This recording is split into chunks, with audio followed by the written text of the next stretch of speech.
¿no? Que son pues, en verdad bastante llamativas. Una de las enfermedades, digamos, bandera, es la enfermedad de Parkinson, de la cual vamos a hablar ampliamente el día de hoy. Es la segunda causa de enfermedad neurodegenerativa. En algunos países, como en Canadá, me parece que es incluso la primera, en la cual hacen muchos esfuerzos para tratarla, ¿no? Este, y bueno, trastornos del movimiento son una causa importante también de hospitalización, ¿no? Cuando se presentan estos casos en centros especializados y bueno, también en nuestro hospital. ¿Ok? Entonces, estos, bueno, son los temas que vamos a tocar. Algunos datos de introducción, tipos de trastornos del movimiento, enfermedad de Parkinson, Parkinson Plus, enfermedad de Huntington y otros síndromes que cursan con Corea. Entonces, para lograr tener nuestros movimientos, que los realicemos en forma correcta, como decimos, perfecta, como esta bailarina, digamos, que logra hacer todos sus pasos a la perfección, entonces tenemos que conocer algunos datitos, ¿ya?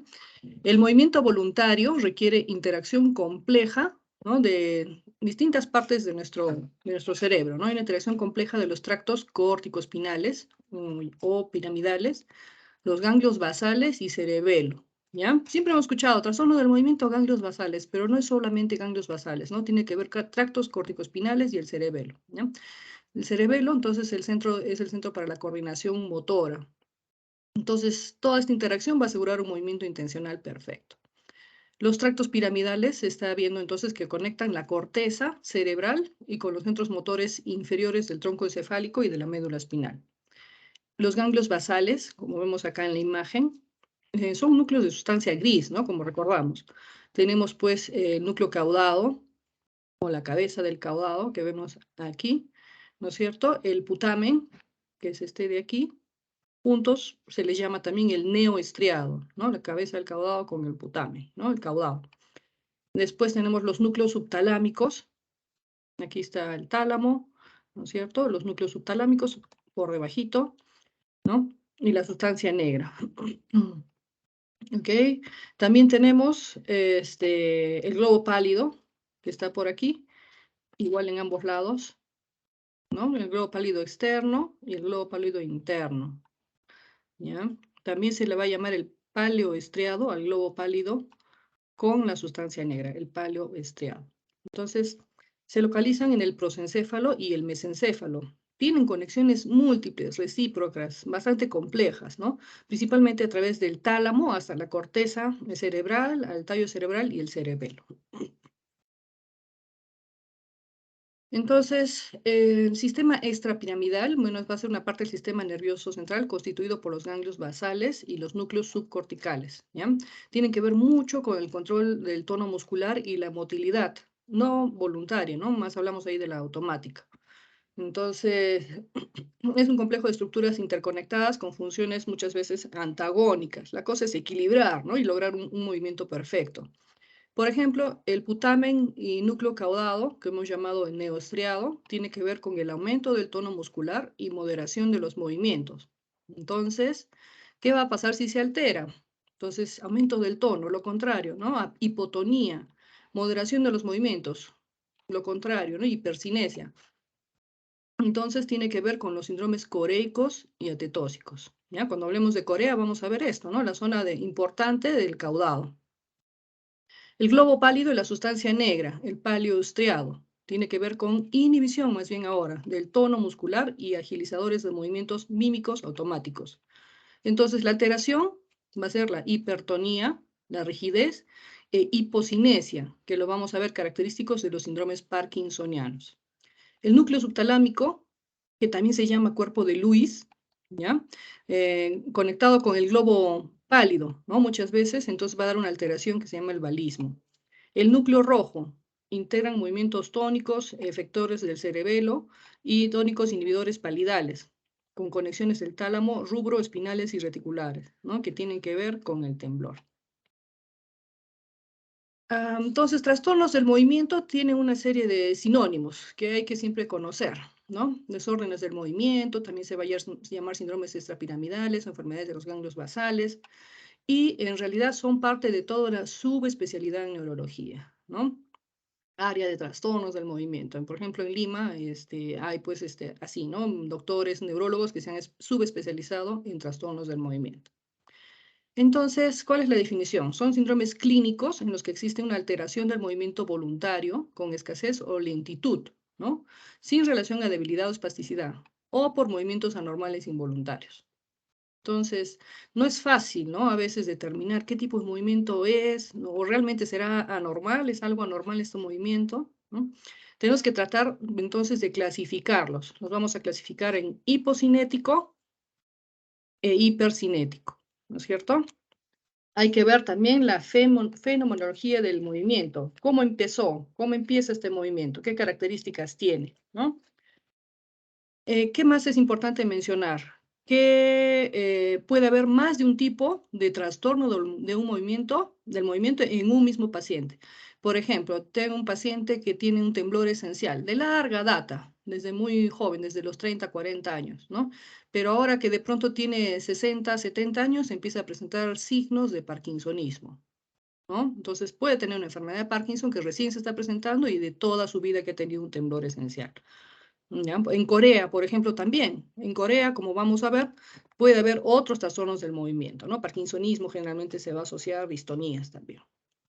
Entonces, puede haber además alteraciones del tono, del equilibrio, ¿no? La marcha, fenómenos sensoriales y alteraciones mentales, ¿no? Entonces, ¿qué características vemos en los movimientos? Hay que ver la ritmicidad, la amplitud del movimiento, la duración, con qué rapidez se producen, qué patrón tienen de presentación, ¿no? ¿Cumple un patrón o no cumple un patrón? ¿No? Si es repetitivo, continuo, es fluctuante, paroxístico, que aparece de pronto, ¿no? Si hay factores que lo inducen.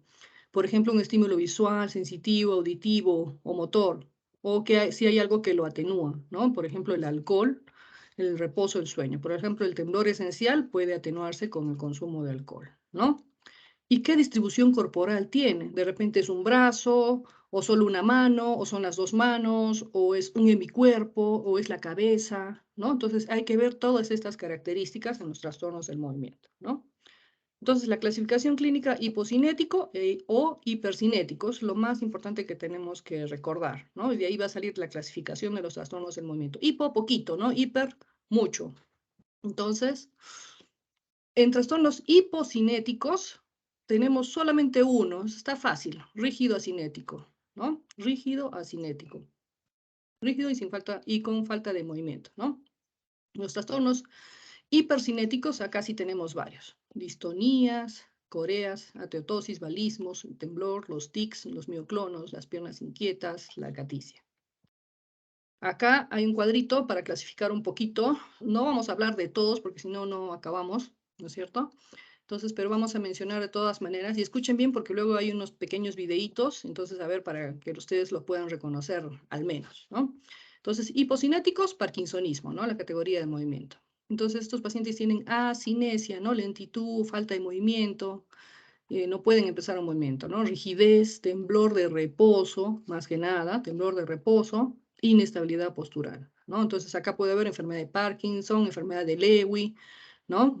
Por cuerpos de Lewy, Parkinson Plus, ¿no? Parkinsonismo vascular, enfermedad de Wilson, ¿no? Tipo neuroléptico inducido, ¿no? Podrían tener estas características de Parkinsonismo. Ahora, dentro de los hipercinéticos tenemos distonía. ¿Qué características tienen? Estos pacientes van a tener contracciones musculares involuntarias, sostenidas o tónicas, con movimientos torsionales, posturas anormales, ¿ya? Las distonías pueden ser primarias o idiopáticas, secundarias o sintomáticas, pueden ser de causa metabólica, traumáticas, infecciosas, hipóxicas, ¿ya? La corea, acá vamos a tener esta característica, movimiento involuntario, irregular, rápido, abrupto, ¿no? Que no tienen un propósito en sí ni un ritmo, son erráticos, asincrónicos, no estereotipados, no siguen un patrón, ¿no? Y varía de una región corporal a otra. Entonces, acá el mayor representante es la enfermedad de Huntington, pero puede haber corea por neuroacantosis, posinfecciosa, vascular, autoinmune, gravidarum, ¿no? O sea, gestación, por gestación, inducida por fármacos también, causas metabólicas también. Cuando hablemos de corea, toda una lista les voy a presentar, ¿ya? TIC, entonces movimientos y vocalizaciones automáticas, estereotipadas, siempre van a ser iguales, pero no tienen un propósito, irresistibles, el paciente no se puede contener y va a ocurrir, ¿no? Los tics repetitivos, pueden ser simples o más complejos, ¿no? Entonces, tenemos primarios, ¿no? Tics transitorios, después el síndrome de Gilles de la Tourette, ¿no? Puede haber secundarios también, asociados a parálisis cerebral, autismo o también enfermedad de Huntington. ¿Ven? Entonces, a veces están distintos tipos de trastorno al movimiento asociados. Mioclonos. Acá va a haber una contracción muscular brusca, breve, involuntaria, ¿no? Que ocasiona un desplazamiento de un segmento a un grupo muscular, ¿no? Y puede verse incluso durante el sueño. Puede tratarse de un mioclono fisiológico, ¿no? Esencial, epiléptico, metabólico, posanóxico, ¿no? Posparo, ¿no? De repente también. Entonces, luego tenemos el temblor, movimiento involuntario, rítmico, más oscilatorio. Puede ser entonces el temblor esencial, puede haber un temblor fisiológico, puede haber parkinsonianos o cerebelosos. Entonces, a ver, chicos, ¿qué les parece este trastorno del movimiento? ¿En cuál de los del cuadrito que les he presentado podría encajar? Miren, claro que este es un caso grave, ¿no? Hay casos menores, de todas maneras, pero este es pues un caso bastante llamativo, ¿no? La postura, contracciones sostenidas, ¿no? Es un caso de distonía, ¿ya? Aquí estos pacientitos, ¿no? Movimientos estereotipados, ¿no? Parpadeo, o pestañeo, como decimos, ¿no? Como que están haciéndote ojitos ahí los pacientes, mueven las cejas, la nariz, ¿no? Puede ser complejos, una seguidilla de movimientos también, ¿no? Simple, solamente de repente cierra los ojitos, ¿no? Son tics, ¿no? Tic nervioso y también síndrome de Gilles de la Tourette, que pueden acompañarse así. Gilles de la Tourette a veces tienen vocalizaciones, ¿no? A veces involuntariamente en clase están haciendo estos soniditos. La profesora a veces molesta, ¿no? Pero bueno, finalmente lo hacen atender también a los chicos. Este es temblor, ¿no? Miren qué grado de temblor pueden tener los pacientes que a veces no pueden ni coger un vaso. Eso me decía un paciente ayer, justamente. No, me da miedo, dice la esposa, que vaya a quemarse con la taza, con el café, ¿no? Que lo vaya a chorrear, lo vaya a rociar, ¿no? Con el temblor. Entonces, les vamos a extender las manos al paciente, como vemos aquí, ¿no? Y acá hay un movimiento de flexo-extensión, porque puede haber movimientos de pronosupinación, ¿no? De pronosupinación, ¿listo? Entonces, y no son igualitos, ¿no? Digamos que en una mano está distinto en la otra, no están, digamos que en el mismo compás. Este es un caso de temblor esencial, bastante crítico, por cierto. Aquí,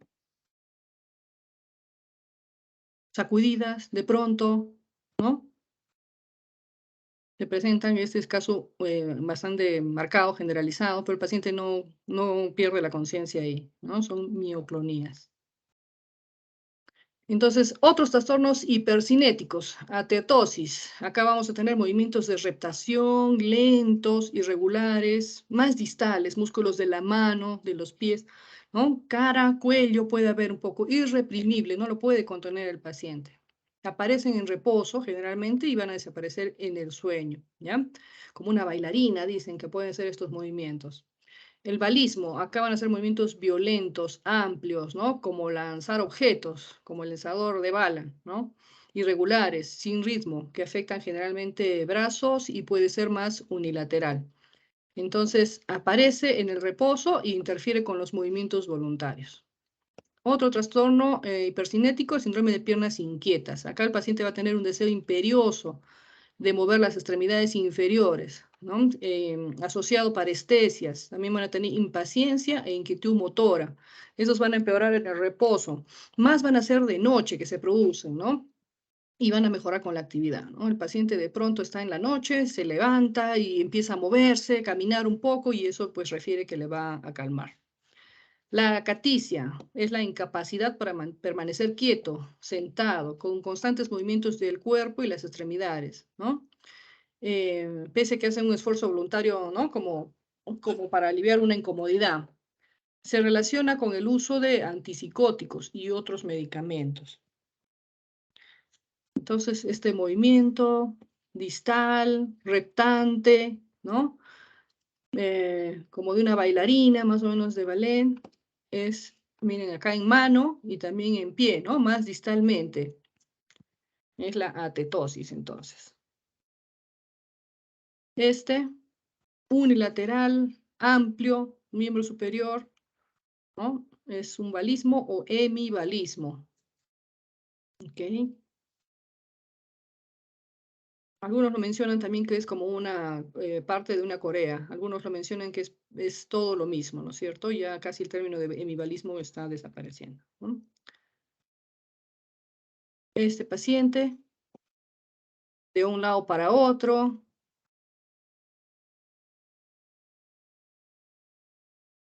es acaticia, ¿no? Puede estar quieto, no puede permanecer sentado. A mí me pasó una vez en una guardia, en el residentado, miren con qué medicamento, con la metoclopramida, ¿no? Un paciente que vino con cefalea, ya tenía antecedente de migraña y le iba muy bien con metamizol, dexametasona, metoclopramida, ¿no? Aparentemente. Entonces, pero esta vez la metoclopramida le produjo eso. No sé qué me pasa, regresar al paciente, estoy con una inquietud, no me puedo sentar, no estaba quieto, ay, ¿no? Entonces, a hidratarlo un poco más, pasarle un poco de suero y hasta que se pase el efecto. Y ahí ya mejor ya no más metoclopramida, ¿no? Acaticia. Ya, ese es un algoritmo para recordar también los trastornos del movimiento. Entonces hemos dicho dos grandes grupos, hipocinéticos e hipercinéticos, ¿no? Hipocinéticos, solo hay uno, rígido-cinéticos, parkinsonismos.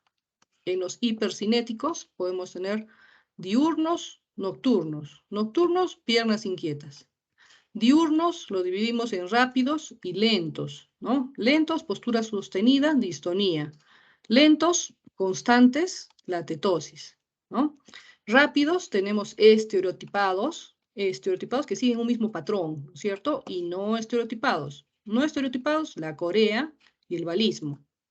Estereotipados pueden ser rítmicos, los temblores, y no rítmicos, las mioclonías. ¿Ya? Con este algoritmo ayuda bastante para poder definir la fenomenología del trastorno del movimiento. Entonces, ahora vamos a empezar a hablar sobre enfermedad de Parkinson.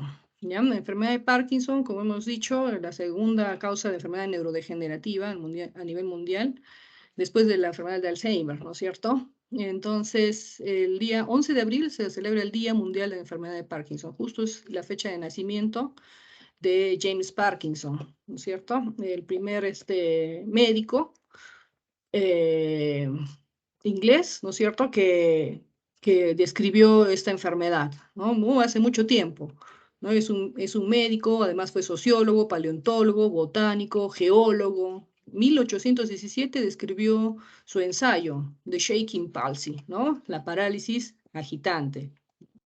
Entonces, ¿cómo lo describió? Como movimientos involuntarios de carácter tembloroso, ¿no?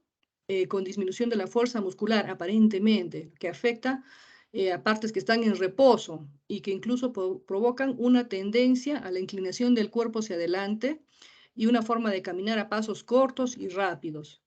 Los sentidos y el intelecto permanecen inalterados, ¿no? Esta fue la primera descripción que hizo James Parkinson, aunque después se ha visto pues que de todas maneras puede haber alguna afectación del intelecto también, como vamos a ver, ¿ya? Eh, Eso fue en 1817, 60 años después, recién Jean-Martin Charcot, ¿no? Después reconoce su trabajo y le fijó felizmente con el mismo nombre, ¿no?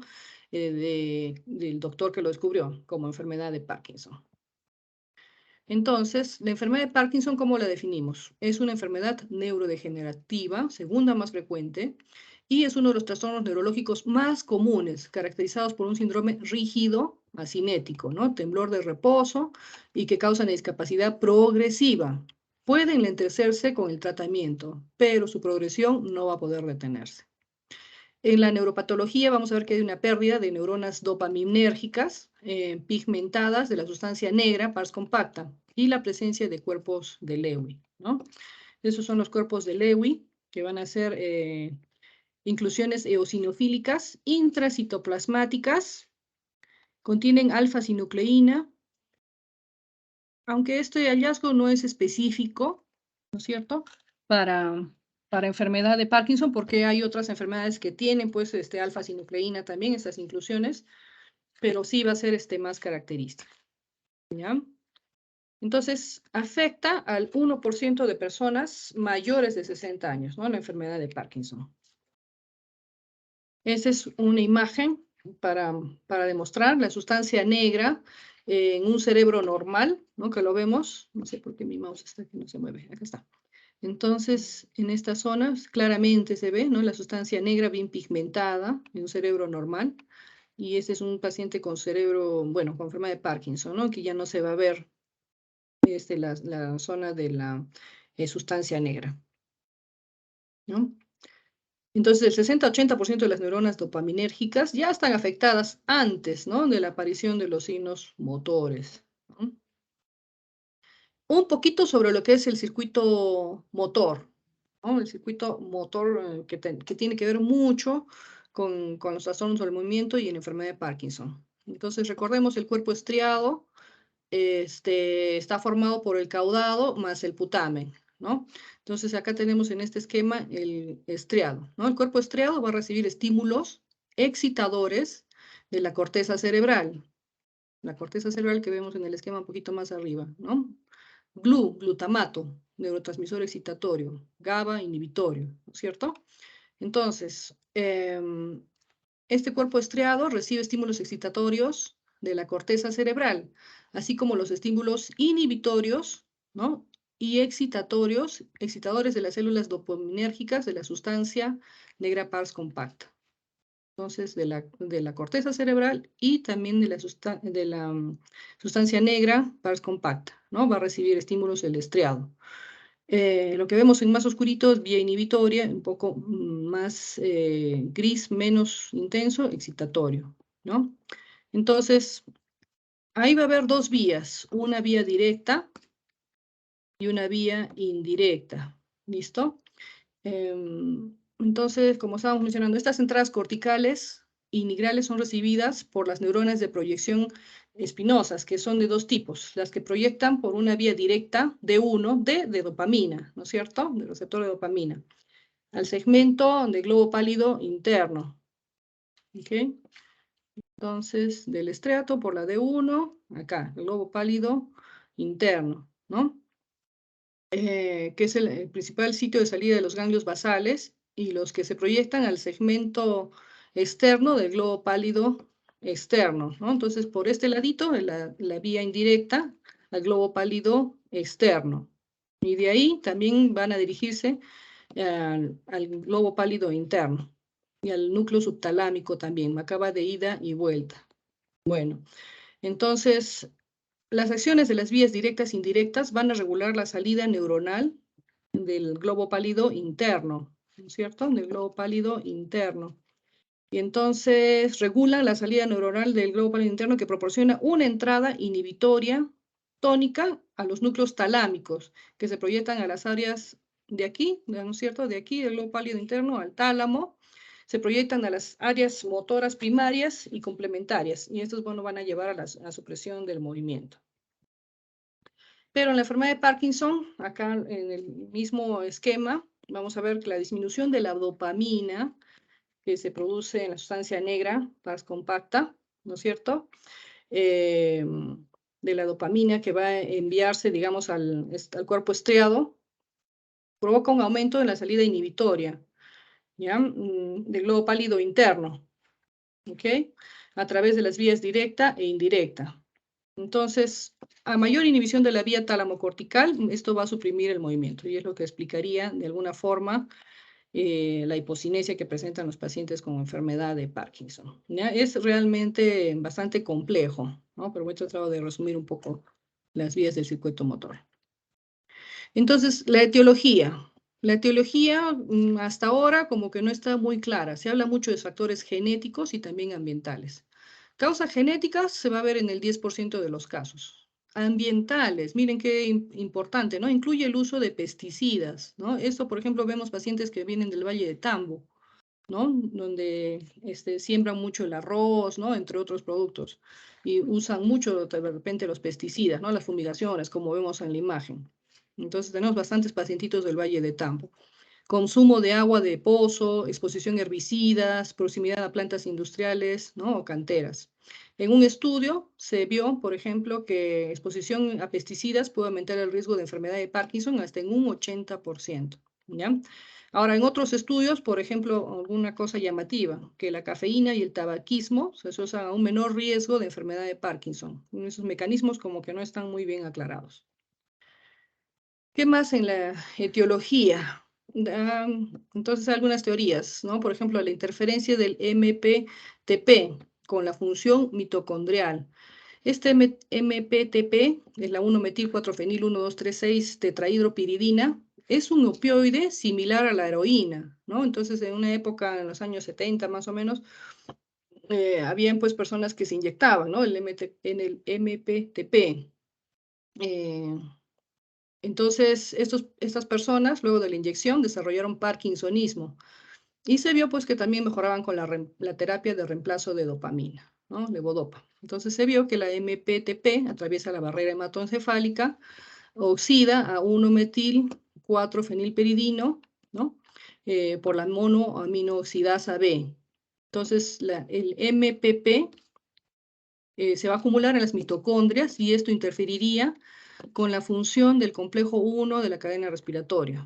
Existe una semejanza química, entonces, entre el MPTP y algunos herbicidas y pesticidas. De ahí viene la importancia, ¿no? Del por qué esta sustancia puede producir parkinsonismo. Después, bueno, hay la hipótesis de la oxidación, ¿no? Que tiene que ver con la progresión de la enfermedad de Parkinson.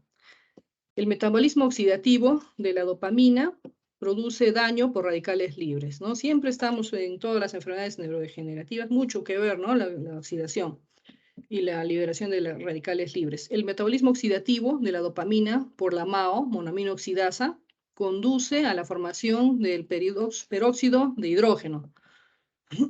Entonces conduce a la formación de radicales hidroxilo altamente reactivos, que reaccionan con los lípidos de la membrana celular, produciendo peroxidación de lípidos y daño celular. Factores genéticos. Bueno, se ha visto que la mayor parte van a ser casos esporádicos, ¿no? Pero sí también se ha visto que hay factores genéticos importantes si la enfermedad de Parkinson se inicia más tempranamente, ¿no? Antes de los 50 años.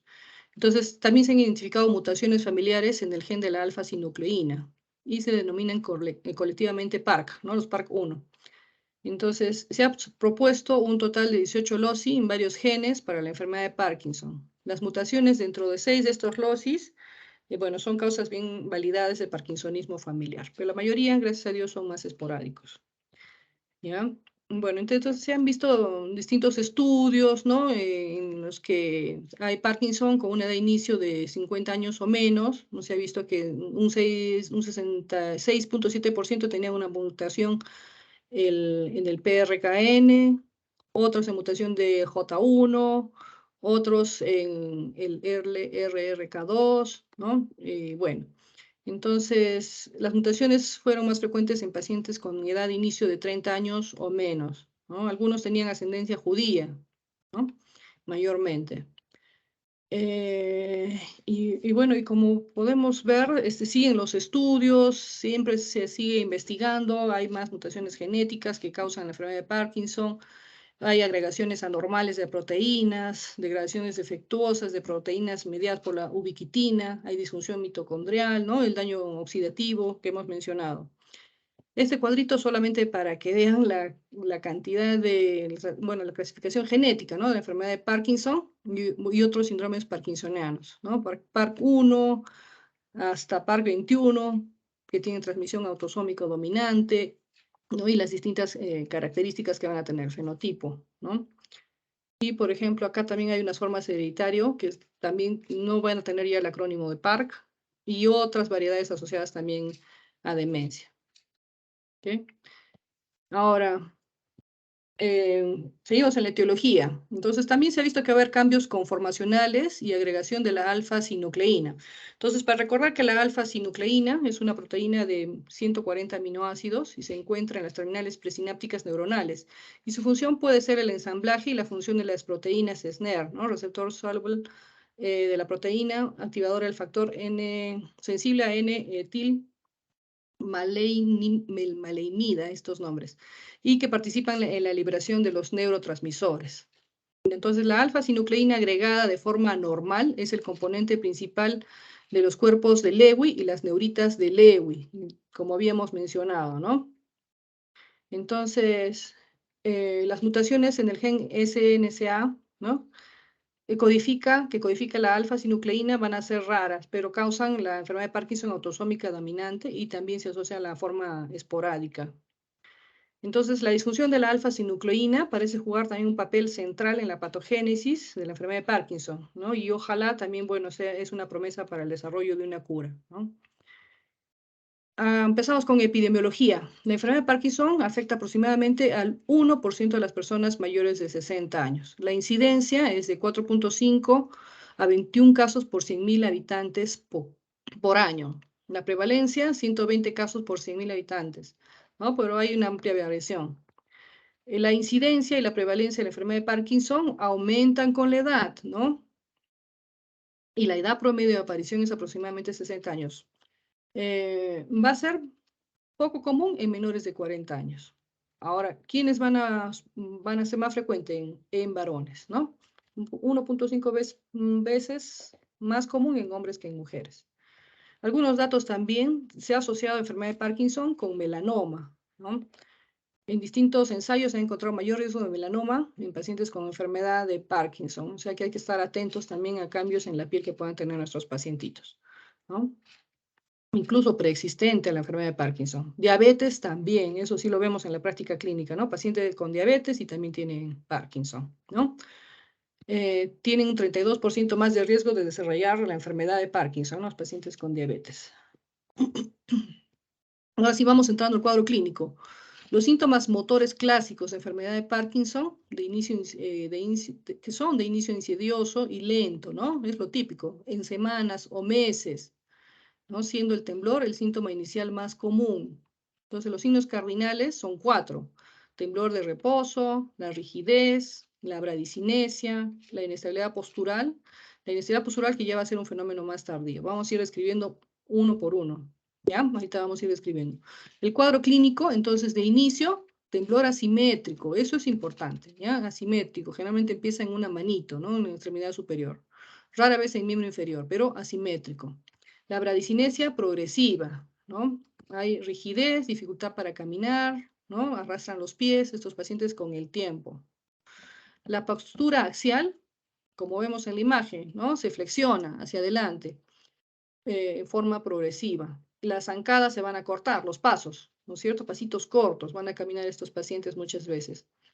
Pueden tener también síntomas de disfunción autonómica. Incluyen estreñimiento, anomalías en la sudoración, disfunción sexual, dermatitis seborreica, ¿no? La piel ha cambiado, nos dice muchas veces el familiar, está más seboso, ¿no?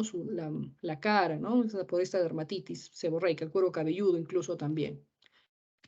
Los pacientes también que van a manifestar una sensación general de debilidad, malestar, lasitud. Por ejemplo, en la mano que empieza el temblor, ahí, ¿no? La siento mi mano torpe, no tiene fuerza, pero en realidad es una sensación que presentan estos pacientes. También se asocia a depresión o anedonia, ¿no? Decaídos, no quieren hacer nada, no emprenden ninguna actividad. Se asocia también con lentitud para pensar, algo bradisíquico, lo vemos a los pacientes también, ¿no? De hecho, la disminución en la expresión facial, la inestabilidad postural, que es el deterioro del equilibrio, entonces este va a ser ya un fenómeno tardío, ¿ya? Si es muy temprano, nos va a hacer dudar el diagnóstico de enfermedad de Parkinson, como vamos a ir viendo. Entonces, hemos visto que hay síntomas motores y no motores. Motores, el temblor, ¿no es cierto? La bradicinesia, la rigidez, la inestabilidad postural.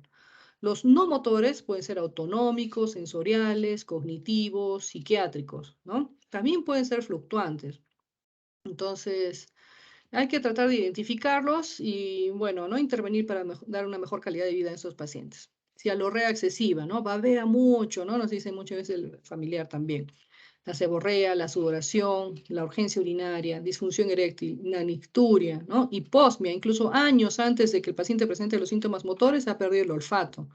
El estreñimiento, ¿no? La constipación, gastroparesia, dolor, entumecimiento, parestesias, distesias, acaticia, ¿no? Olvidos, la demencia se va asociando también, ¿no? Por esos síntomas cognitivos y psiquiátricos, ¿no? Depresión, alucinaciones, pero eso ya es algo más tardío, ¿no? En la enfermedad de Parkinson. Alucinaciones complejas de personas o animales, ¿no?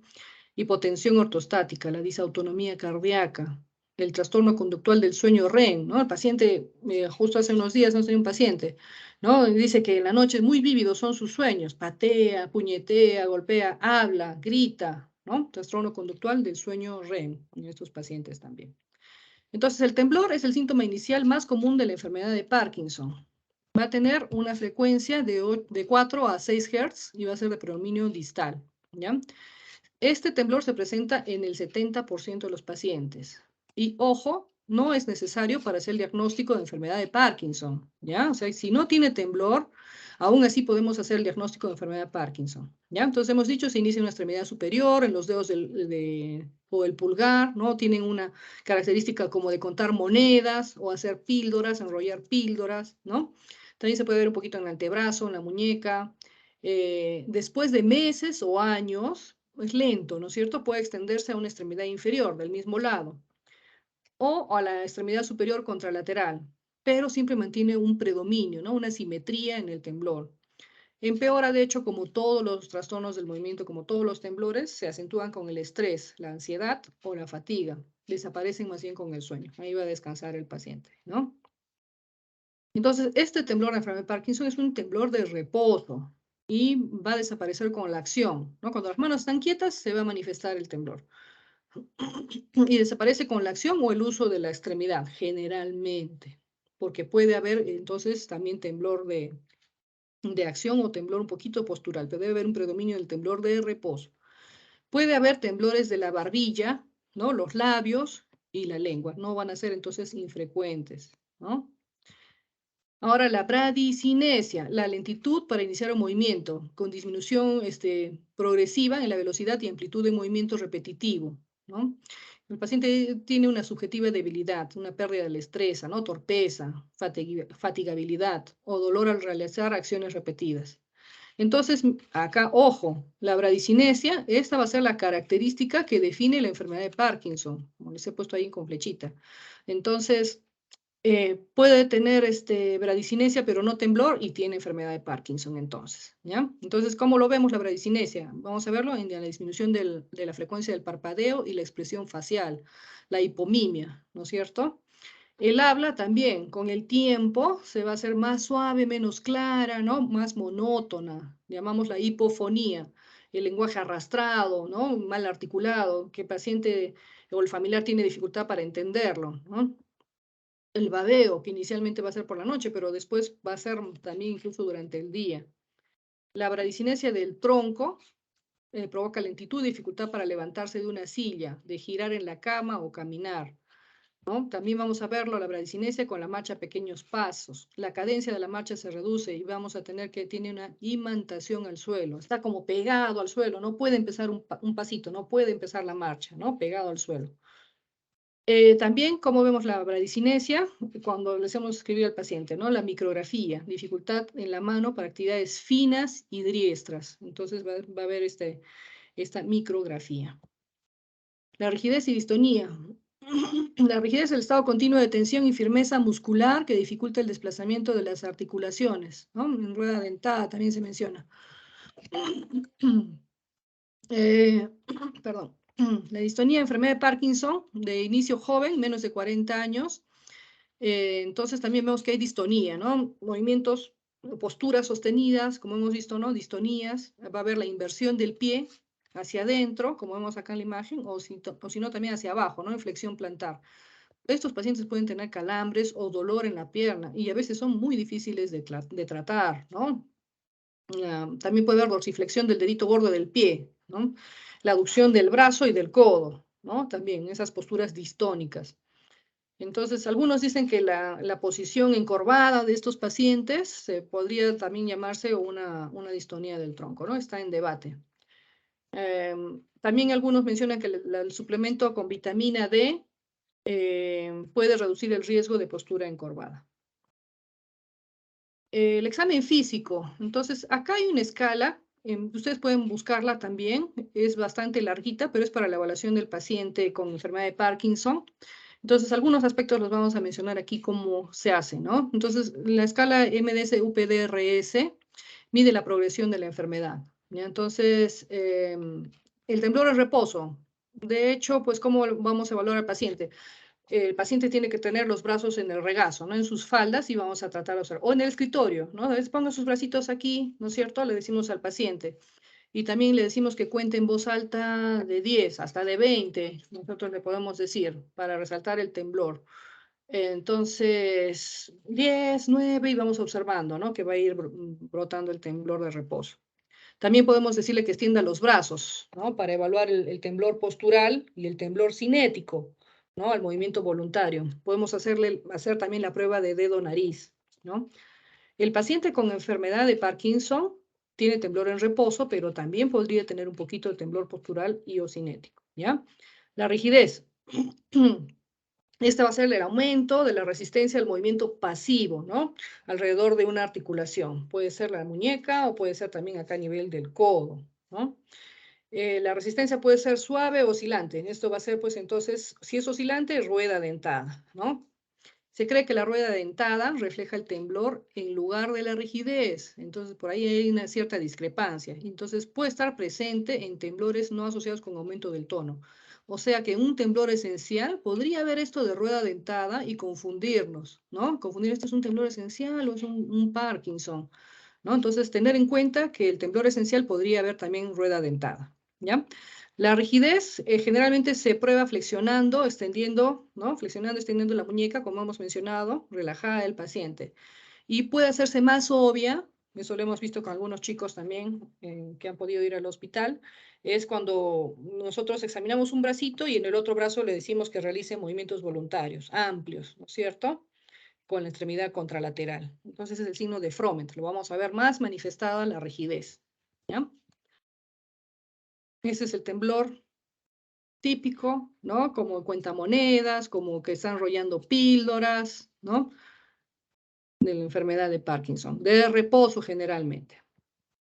La bradicinesia, entonces ya hemos dicho lentitud de movimiento, también movimientos espontáneos van a estar reducidos, ¿no? Entonces, ¿cómo examinamos al paciente? Le hacemos escribir, lo observamos, hay que ver si es que hay micrografía, la hipomimia, ¿no? La disminución de la frecuencia del párpado, la voz también apagada, ¿no? La hipofonía. Entonces, ya la bradicinesia, entonces, ¿qué le vamos a pedir al paciente que haga? Vamos a ver la velocidad y amplitud de los movimientos. Entonces, lo que podemos decirle es que abra y cierra la mano, ¿no? También que golpee el pulgar y el índice repetidamente, lo más rápido y grande posible, ¿no? Y vamos a ver que el paciente tiene una dificultad que cada vez lo va haciendo más pequeñito, ¿no? También le podemos decir al paciente que estando sentado con los brazos cruzados se levante, ¿no? Después también hay que observar la marcha. Entonces, para evaluar la longitud del paso, ¿no? De la zancada y también ver el balanceo de los brazos, ¿no? Vemos a este paciente, pasitos cortos, la marcha, la postura encorvada hacia adelante, ¿no? Es típico de la enfermedad de Parkinson, ¿no? La bradicinesia, lo que le estaba mencionando, ¿no? Que no pueden realizar estos movimientos, ¿ok? Hay que observar entonces la marcha, que puede ser a pasitos cortos también, ¿no? ¿Qué más? La inestabilidad postural, el desequilibrio y la pérdida de los reflejos de corrección. Paciente de pie, con los ojos abiertos, ¿no es cierto? Y el examinador por detrás va a tirar de los hombros, ¿no? Si da un paso o dos, entonces está bien, se considera normal, ¿no? Para recuperar el equilibrio. Pero si es mucho más, entonces ya hay una inestabilidad postural, con pérdida de los reflejos de corrección. La disfunción laringe disfagia. Entonces observamos también al paciente mientras está hablando, el volumen, la entonación, la calidad de la voz, la fluidez del habla y la articulación, ¿no? Le decimos que diga, ¿no? También mantener la fonación. vocal. Contar hasta 50, ¿no? Le podemos pedir al paciente. Y también le podemos pedir que lea frases. Entonces encontramos una voz suave, monótona, puede haber un temblor vocal, ¿no? También una mala articulación. La velocidad es variable, ¿no? A veces empiezan muy farfullantes, muy rápido y terminan un poco lento. Tienen esa dificultad también a veces para iniciar el habla. Entonces, hay que ejercitar esto, ¿no? A decirle a los pacientes, a ver, repite otra vez, pero auméntale el volumen, ¿no? Entonces ahí sí le puede entender. Terapia física también podrían hacer para mejorar la voz, ¿no? Entonces, observamos también, le podemos decir al paciente que realice este dibujo, ¿no? El espiral de Arquímedes se llama. Entonces vamos a ver en temblor esencial, ¿no? Que hacen de esta forma, muy tembloroso. En Parkinson, muy pequeñito lo hacen, ¿no? Con micrografía. Esto es para evaluar la inestabilidad postural. Por detrás del paciente, el examinador lo jala, lo tira de los hombros, ¿no? Y vemos que puede haber 1 o 2 pasos, es normal, como este paciente. Pero en este otro se va hasta atrás, pero hay que estar atento para contener al paciente, ¿no? Si no se puede caer. ¿Qué más? La disfunción autonómica en estos pacientes, común, ¿no? En pacientes con enfermedad de Parkinson. Puede haber hipotensión ortostática, síncopes, en pacientes ya con un poco de enfermedad avanzada, sí lo vemos, ¿no? Entonces ya a veces van a estar más postrados en silla de rueda, justamente por esto, ¿no? Se levantan, se marean, se quieren desmayar, entonces esto ya los va a ir obligando a estar más postrados. La disautonomía cardíaca. En la enfermedad de Parkinson es postganglionar y está relacionada con lesiones de los ganglios y las fibras simpáticas. Motilidad intestinal alterada, estreñimiento, vómitos, también podría haber o alteración en la absorción. Más frecuentemente la constipación, síntomas urinarios, retención, urgencia misional, infección urinaria y disfunción eréctil, la sudoración, ¿no? Acá flechita, atención, si la disfunción autonómica es prominente, ¿no es cierto? Y especialmente la incontinencia urinaria franca o también la hipotensión ortostática profunda y quizá un estadio más temprano, esto podría sugerir un parkinsonismo, un Parkinson Plus, que es la atrofia multisistémica, ¿ya? Entonces, tener en cuenta esto. También puede haber deterioro pulmonar, ¿no? De todas maneras, por la postura flexionada que tienen esos pacientes, ¿no? Puede provocar la sifosis y reducir la capacidad pulmonar, ¿no? Y producir un patrón de enfermedad pulmonar restrictiva. Estos son los estadios de la enfermedad de Parkinson, de la escala de Cohen-Guillard, que es modificada de la enfermedad de Parkinson. Va del estadio 0 al estadio 5, ¿no? 0 sin signos de la enfermedad, ¿no? Y bueno, de ahí va a ir comprometiéndose más el paciente. En 5 va a estar ya confinado a la cama o a la silla, ¿no? Va a ser totalmente dependiente. La depresión también es importante en el paciente con enfermedad de Parkinson. Bueno, hay que tratar de distinguir depresión de las fluctuaciones del ánimo que pueden tener los pacientes, ¿no? Porque van a estar apagados, que no pueden empezar ni a caminar, ¿no? Y no necesariamente puede ser que tengan la depresión.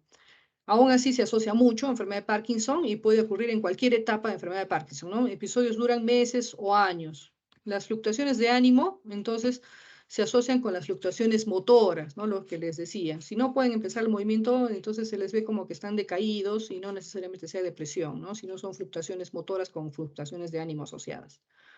Entonces, es complicado, ¿no? Evaluar a estos pacientes por el hecho que algunos síntomas de la enfermedad de Parkinson, la anedonia, la pérdida o aumento de apetito, el insomnio, fatiga, pueden ser síntomas también como de depresión, ¿no? Entonces, preguntarle de frente, ¿no? ¿Se siente triste, señor, señora? ¿Se siente realmente triste, ¿no? Entonces, en la enfermedad de Parkinson va a ser muy prominente la ansiedad y el pesimismo, ¿no? También por su estado de salud que presenta el paciente. Ahora, trastornos compulsivos e impulsivos se asocian también al uso de agonistas dopaminérgicos y la levodopa, lamentablemente. Tener esto, atención, ¿no? Si damos al paciente el tratamiento con levodopa o agonistas dopaminérgicos, como vamos a ver, se va a asociar también entonces a estos trastornos compulsivos e impulsivos, ¿no? Hipersexualidad. De hecho, tengo un paciente de 80 años y está detrás de la esposa, ¿no? Hipersexualidad. Entonces la esposa, que es mayorcita, también está, pues, pero tensa con ese tema. Y la cela, ¿no? También ya es un Parkinson avanzadito. También, miren, son compradores compulsivos, comedores compulsivos también. Y muchas veces, pues, en relación también al tratamiento que le vamos a dar al paciente. Entonces, eso hay que preguntarle un poquito y regular la medicación. Para la demencia, test de MoCA. Yo creo que muchos de ustedes también conocen este test. Se ha visto que, bueno, mejor que el Mini-Mental Test, ¿no? Principalmente para evaluación de deterioro cognitivo leve o demencia, ¿no? Entonces, va a ser superior al Mini-Mental Test o test de Folstein. La prevalencia de demencia y enfermedad de Parkinson varía entre un 20 a 40%. Bueno, y tienen un 4 a 6 veces mayor riesgo en comparación con poblaciones control. O sea, Parkinson, de hecho, pues hay mayor riesgo de demencia, ¿no? Estos pacientes van a tener deterioro en la función ejecutiva, ¿no? Y este deterioro puede ocurrir 8 años o más después del inicio de los síntomas motores. Generalmente es tardío, eso sí es importante de recordar, ¿ya? Un segundito, chicos, perdón. ¿Aló, doctor?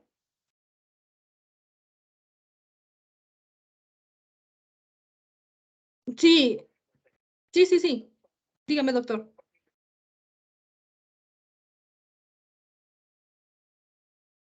Doctor, ¿sabe qué? Ahorita no estoy todavía en el hospital, justo estoy en clase, pero ahorita voy a estar a las 9:15, así más o menos en el hospital, ¿ya?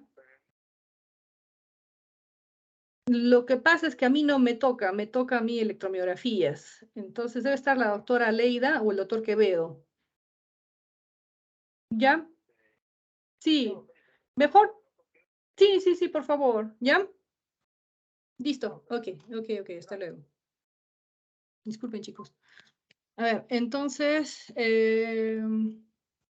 si es que el paciente tiene demencia, pues el riesgo de mortalidad va a ir incrementándose, ¿no es cierto? Si presenta demencia en el primer año, entonces de repente no es una enfermedad de Parkinson, sino es una enfermedad por cuerpos de Lewy, ¿no es cierto? Eso tener en cuenta también. La demencia va a ser tardía. La psicosis, pueden tener alucinaciones visuales, ¿no es cierto? A veces personas, animales, escenas bastante complejas y auditivas. Y también pueden darse por exceso de dopamina. Entonces, tener en cuenta esto también en el tratamiento. Los delirios, ¿no? A veces el paciente tiene sentimientos de abandono, de infidelidad de la pareja también. ¿Ya? Entonces, pero demencia debe ser tardío en Parkinson. Si es temprano, pensar en enfermedad de cuerpos de Lewy, con mayor razón si se asocia a alucinaciones visuales. Ahora, los parkinsonismos atípicos, también llamados síndrome de Parkinson Plus, son trastornos neurodegenerativos primarios. Tienen características parkinsonianas y se asocian también con presentaciones clínicas complejas. Y estos, bueno, van a reflejar la degeneración de varios sistemas neuronales, ¿ya? Entonces, los parkinsonismos atípicos lamentablemente tienen peor pronóstico, ¿no?, que la enfermedad de Parkinson y responden muy mal al tratamiento estándar. Ahí tenemos la parálisis supranuclear progresiva, la atrofia multisistémica, degeneración corticobasal, ¿no?, demencia por cuerpos de Lewy, que al final vamos a mencionar un poquito también de cada uno. El diagnóstico diferencial. Entonces, vamos a ver que las características clínicas que van a sugerir un parkinsonismo atípico, ¿no es cierto? Lo que hemos ido mencionando, caídas en el momento de la presentación, o sea, inestabilidad postural temprana, aleja, ¿no? Alejaría más para Parkinson atípico, o plus, ¿no? No una enfermedad de Parkinson. Disfunción vulvar temprana, o sea, disfagia, ¿no? De pronto, disartria, que sea temprano, aleja enfermedad de Parkinson. Mala respuesta a levodopa, no sería tanto entonces Parkinson. Simetría, ¿no? Al inicio de la enfermedad, de repente del temblor, ¿no? Entonces, si es simétrico, aleja también la posibilidad de que sea Parkinson. Más es asimétrico en la enfermedad de Parkinson. Progresión rápida de la enfermedad, si hay demencia temprana, si hay signos cerebelosos o piramidales, ¿no? Si no hay temblor, también pensar, ¿no? Hay que chequear mejor al paciente ahí. Si las disautonomías son tempranas también y muy marcadas, ¿no? Entonces, eso aleja la posibilidad de que sea un Parkinson típico. Entonces, en el diagnóstico diferencial, tenemos pues muchas patologías, por ejemplo, como el temblor esencial. El temblor esencial es con lo que más a veces podemos equivocarnos en el diagnóstico de enfermedad de Parkinson. Ese va a ser un temblor de acción, ¿no es cierto? No tanto, no de reposo, no debe ser de reposo. Es un temblor de acción de 8 a 12 Hz, más va a ser postural, cuando mantenga una postura, le decimos al paciente, o cinético cuando quiere realizar un determinado movimiento, ¿no es cierto? Como agarrar un vaso, un plato, ¿no? Sostener algo. Entonces, de las extremidades superiores. Puede haber un titubeo cefálico en no. Le decimos así, un titubeo, ¿no? Un temblor en no. Más va a ser en jóvenes. se alivia temporalmente al beber alcohol en este tipo de temblor esencial, ¿no? Y algunos se van dando cuenta, ¿no? Están en una reunión, toman un par de copitas tempranamente y ya se les va el temblor, ¿no? Pero de ninguna forma es un tratamiento, ¿eh? Entonces, tratamiento más para el temblor esencial es el propanolol y benzodiazepinas, propanolol y clonazepam. Entonces, el propanolol, cuidado si el paciente tiene asma, está contraindicado, si tiene algún problema cardiovascular, también tener cuidado. A veces primero pasan una evaluación por cardiología antes de dar el propanolol, ¿no? Las benzodiazepinas, quizá un poco más seguras, ¿no? Clonazepam, de pronto, van bastante bien también para el temblor esencial. Otro diagnóstico diferencial que es importante tener en cuenta es la enfermedad de Wilson. Los pacientes van a tener inicio de parkinsonismo antes de los 40 años. Yo he tenido oportunidad de ver una paciente joven, me da mucha pena y por eso les hago hincapié, porque tiene 17 años, hasta los 15 años ella hacía su vida normal, ¿no? Entonces después empezó con trastornos del movimiento y lamentablemente su diagnóstico fue tardío, cuando ya no hay nada que hacer. Entonces, pacientes con inicio de parkinsonismo, trastornos del movimiento antes de los 40 años, pensar en enfermedad de Wilson, ¿ya? Y para hacer el diagnóstico temprano y evitar todas las complicaciones que luego van a ser irreversibles. Entonces, hacer la medición de ceruloplasmina sérica, que se debe encontrar disminuida, ¿no? Después, cobre en orina también se podría pedir. Por oftalmología, pedir la evaluación por oftalmología para detectar los anillos de Kaiser-Fleischer, ¿ya? Que son típicos en la enfermedad de Wilson. La enfermedad con cuerpos de Lewy, disfunción cognitiva importante van a tener estos pacientes en el primer año de la aparición del parkinsonismo. Las alucinaciones son frecuentes, ¿ok? Como hemos estado mencionando. Entonces, en el diagnóstico diferencial tenemos enfermedad de Alzheimer, los ACV isquémicos también podrían dar cierto parkinsonismo vascular, hemos dicho, Corea en adultos, los Parkinson Plus, que ya hemos mencionado, demencia con cuerpos de Lewy, un temblor esencial, enfermedad de Huntington, neuroacantosis, hidrocefalia, presión normal, nos puede dar trastornos de la marcha, también hay una triada ahí en la hidrocefalia, presión normal, la triada de Hakim Adams, ¿no? Trastorno de la marcha, deterioro cognitivo, incontinencia de esfínteres. Degeneración histrato-nigral, enfermedad de Wilson. Entonces, este cuadrito me pareció súper importante, chicos, porque el diagnóstico diferencial entre temblor parkinsoniano y esencial a veces nos pone en problemas. ¿Es Parkinson o es un temblor esencial? Entonces, acá vamos a ver las características del temblor esencial. Antecedentes familiares va a haber frecuentemente, ¿no? En temblor esencial. En Parkinson van a ser infrecuentes. Comienzo, evolución típica, uni o bilateral, manos. Otros segmentos afectados, cabeza, boca, laringe, van a ser muy frecuentes, ¿ya? En temblor esencial. Situación en que se presenta postural y de acción. En Parkinson hemos dicho más va a ser de reposo, ¿no?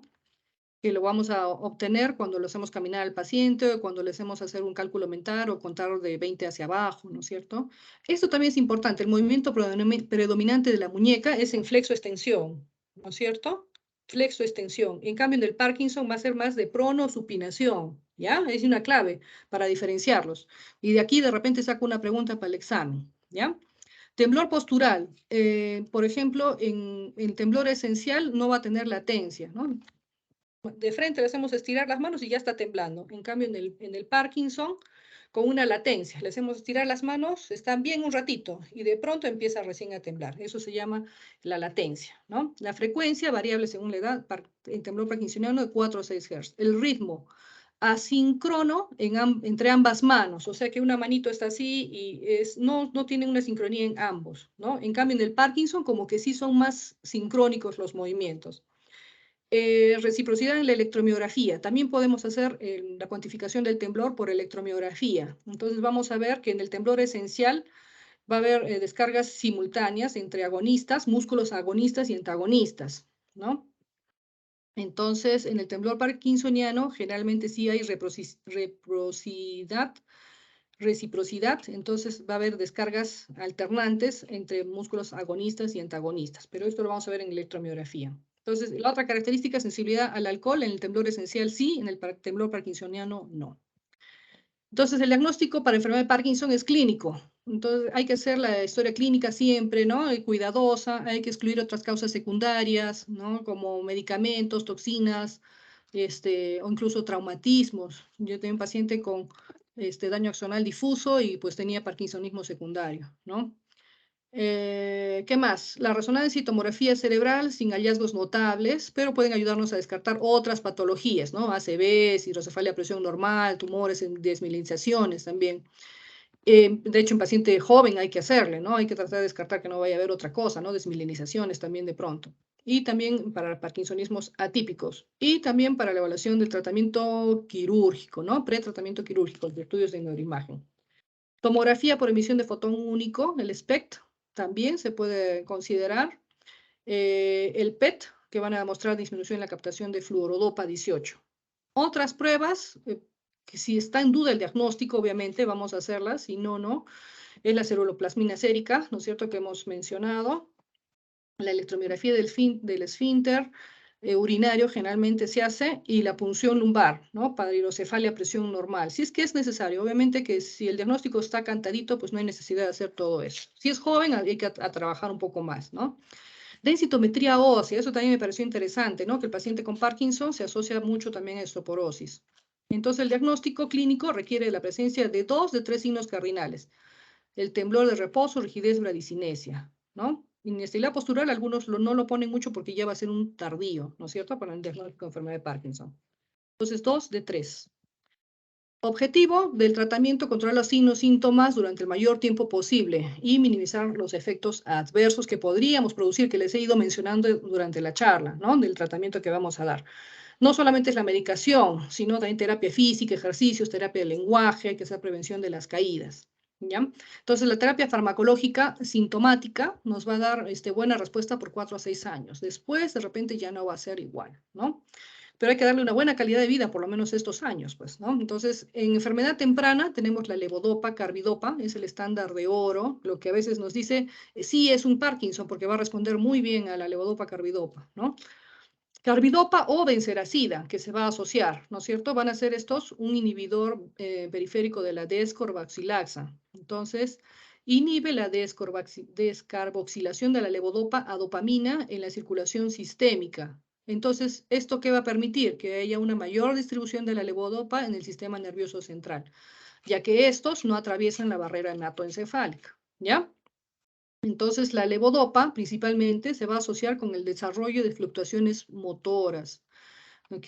Entonces, hay dos corrientes, algunos que dicen no, retrasar el uso de levodopa, carbidopa, y hay otros que sí están diciendo que hay que dar pronto el tratamiento, ¿no?, para darle una calidad de vida óptima los primeros años, ¿no?, para tener el paciente bastante funcional. Entonces, pero sí, ya les he estado mencionando que la levodopa produce algunos efectos adversos también en el paciente, que hay que ir midiéndolos, ¿no?, viendo la dosis que vamos a dar al paciente. Siempre se inicia con dosis pequeñas, ¿ya? Entonces, la dosis de 300 a 600 miligramos es lo que se está recomendando, dividido en 3 a 4 dosis. Entonces, ya no se recomienda más de esta dosis, que se asocian entonces a fluctuaciones motoras, ¿no?, otros trastornos también neuropsiquiátricos que hemos ido mencionando. ¿Ya? Levodopa, entonces se recomiendan de 300 a 600 miligramos. Efectos adversos: náuseas, cefalea, mareos, ortostatismo, alucinaciones, confusión, delirio. Miren, y también deficiencia de B12, ¿no? En nuestros pacientitos con Parkinson, a dosar entonces B12 también. Otro medicamento son los inhibidores de la monoaminoxidasa, los IMAO, ¿no? Inhibidores de la monoaminoxidasa B. Acá tenemos elegilina, rasagilina, safinamida. También estos se pueden considerar para el tratamiento inicial, ¿no?, de repente para no iniciar con levodopa, ¿ok? En la enfermedad temprana, ¿no?, se podría asociar. Algunos lo consideran como neuroprotector, pero en sí esto de neuroprotector está en veremos, porque igual va a haber progresión de la enfermedad, ¿no? Aunque dicen que se asocia a mejor calidad de vida a largo plazo, tiene un beneficio sintomático, tiene efectos adversos también estos: cefalea, mareos, insomnio, confusión, alucinaciones. Si se presentan, pues habrá que cambiar la medicación, ¿ya? Cuidado, los IMAO no se deben usar con los IRS, ¿no?, como la sertralina, la fluoxetina. Y tampoco con los antidepresivos tricíclicos. Cuidado, puede haber un síndrome serotoninérgico, ¿ya? Es raro, pero puede ocurrir. Estar atentos a eso también. Y en verdad les digo que hay pacientes que tienen depresión y pues toman ambos, ¿no? Pero es cuestión de ir escogiendo el medicamento. Si pienso dar antidepresivo como una sertralina y está con selegilina, de repente retiraría la selegilina y recién 14, 15 días después voy a iniciar la sertralina, ¿ya? Eso tener cuidado. Selegilina usamos de 5 a 10 miligramos por día, Empezamos con 5 generalmente por día y ver cómo va.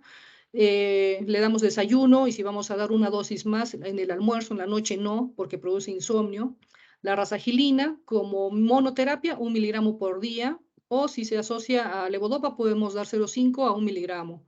Safinamida, 50 miligramos por día y aumentar a los 14 días a 100 miligramos por día, de acuerdo a la tolerancia del paciente. Otros agonistas, entonces, de la dopamina, tenemos acá el ropirinol, el pramipexol, la rotigotina. Estos, miren, también monoterapia en la enfermedad temprana. Se puede empezar con estos, ¿ya? Y también complementario a la enfermedad moderada avanzada, junto con levodopa. Esto va a retrasar el desarrollo de las discinesias, son los movimientos anormales. A veces el paciente con Parkinson empieza a tener movimientos coreicos, ¿no? Esas son las discinesias de la cabeza, de las extremidades. Efectos adversos, náuseas, hipotensión ortostática, por eso poquito a poco hay que ir dando la medicación, somnolencia, alucinaciones, edemas también y trastorno del control de los impulsos, ¿no? Compradores o comedores compulsivos, ¿no? El pramipexol, entonces, iniciar con 0,125 miligramos cada 8 horas, ¿ya? Las tabletitas vienen en 0,25, o sea, hay que darle media cada 8 horas. Incrementar semanalmente 0,25, hasta dosis de 1,5 a 4,5 miligramos por día. Hay que ajustar la dosis en enfermedad renal, ¿ya? Ropirinol, acá están también las dosis, rotigotina. El más usado es el pramipexol. Agentes anticolinérgicos, triexifenidilo, benztropina, son de segunda línea, solo para el temblor. Efectos adversos, por lo que no se usan tanto, es la dificultad para la memoria, confusión, alucinaciones, sequedad de boca, constipación, prostatismo. Antes se usaba mucho el biperideno, también que es un anticolinérgico, se ha dejado de usar. Los colegas de psiquiatría lo usan un poco también para contrarrestar los efectos que pueden producir algunos tratamientos que usan en su especialidad, ¿ya? Pero en realidad se está dejando de usar estos anticolinérgicos por el problema de la dificultad de la memoria, confusión, alucinaciones que pueden producir estos medicamentos. Amantadina es un agente antivírico que tiene actividad antiparkinsonánea. Su mecanismo de acción no se comprende.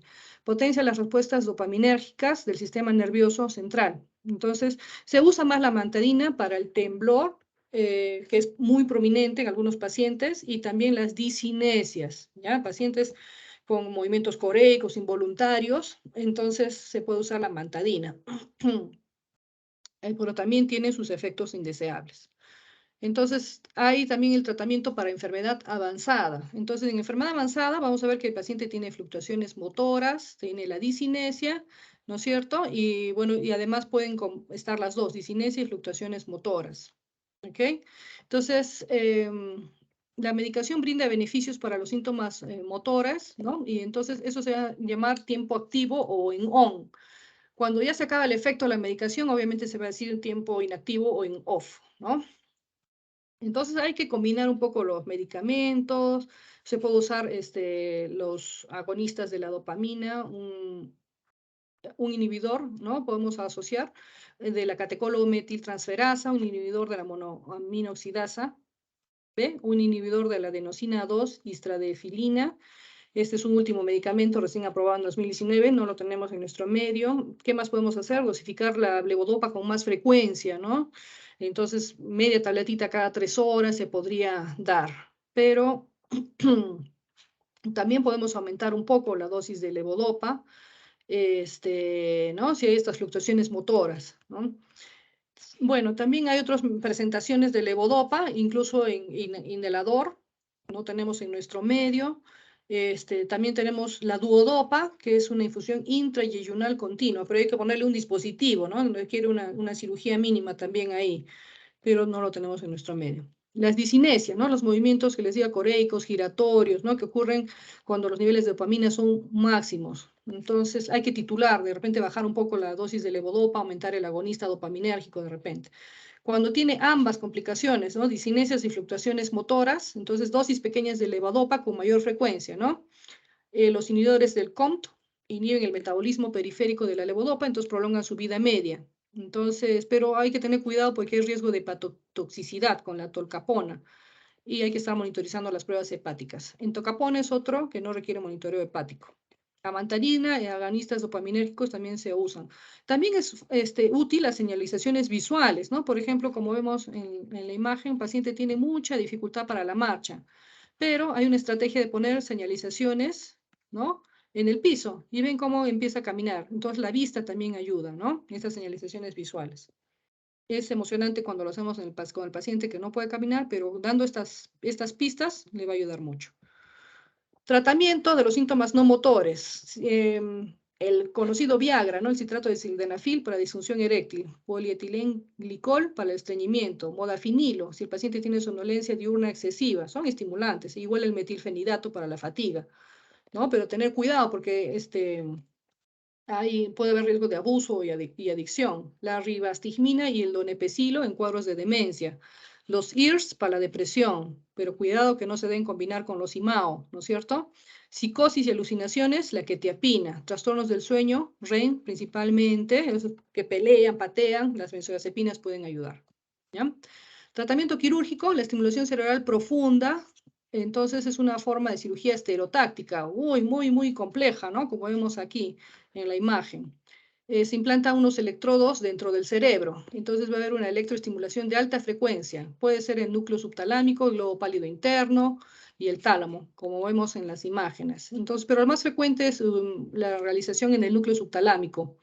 Entonces, ¿en qué pacientes? Pues en pacientes que está indicado el tratamiento quirúrgico con complicaciones motoras refractarias a la terapia médica, que no tengan comorbilidades significativas, con respuesta a levodopa, relativamente en pacientes jóvenes, ¿no? Entonces tienen que tener respuesta a levodopa. Eso quiere decir que el tratamiento va a funcionar, porque se va a ir agotando, ¿no? La respuesta a la levodopa. Que sean relativamente pacientes jóvenes, que no tengan otras comorbilidades neuropsiquiátricas, ¿no? Como demencia o depresión, pero depresión podría ser, pero que sea estable. Es totalmente multidisciplinario, ¿no? Un tratamiento quirúrgico neurólogo, neurocirujano, psicólogo, psiquiatra, terapista de terapia física, ¿no? Entonces, por ejemplo, acá vemos en esta imagen paciente con estimulación cerebral profunda, que está en off, ¿no es cierto? Y off también de medicación, pero acá se le ha puesto la estimulación cerebral profunda en on, ¿no? Vemos la gran diferencia que presenta, o sea que en algunos pacientes estudiados que ya no funciona el tratamiento, vale la pena también, ¿no? Pacientes relativamente jóvenes, hemos dicho, pero sí hay estudios incluso mayores de 75 años, viendo la calidad que tiene el paciente también, ¿no? Incluso acá sin medicación, solamente con la estimulación cerebral profunda vemos una gran mejoría. Eso lo vamos a pasar. Un poquito de los Parkinson Plus. Tenemos parálisis supranuclear progresiva, enfermedad neurodegenerativa por acumulación de isoformas hiperfosforilades de la proteína tau en el cerebro. Prevalencia 5 a 6 por 100.000 habitantes. Edad de inicio 66 años. ¿Ya? Diagnóstico, pronóstico del diagnóstico de la muerte, 5 a 10 años, ¿no? Acá lo característico es que no logran la infraversión ocular, o sea, no logran desviar los ojos hacia abajo. Con la edad hay dificultad ya para la supraversión ocular. Eso lo vamos a tener en las personas mayores en general. Pero en estos pacientes la infraversión ocular va a estar afectada, ¿ya? Van a tener mucha inestabilidad postural, caída hacia atrás, bradicinesia, no parkinsonismo en sí, pero muy temprano, ¿no? Con la inestabilidad postural, muy temprano.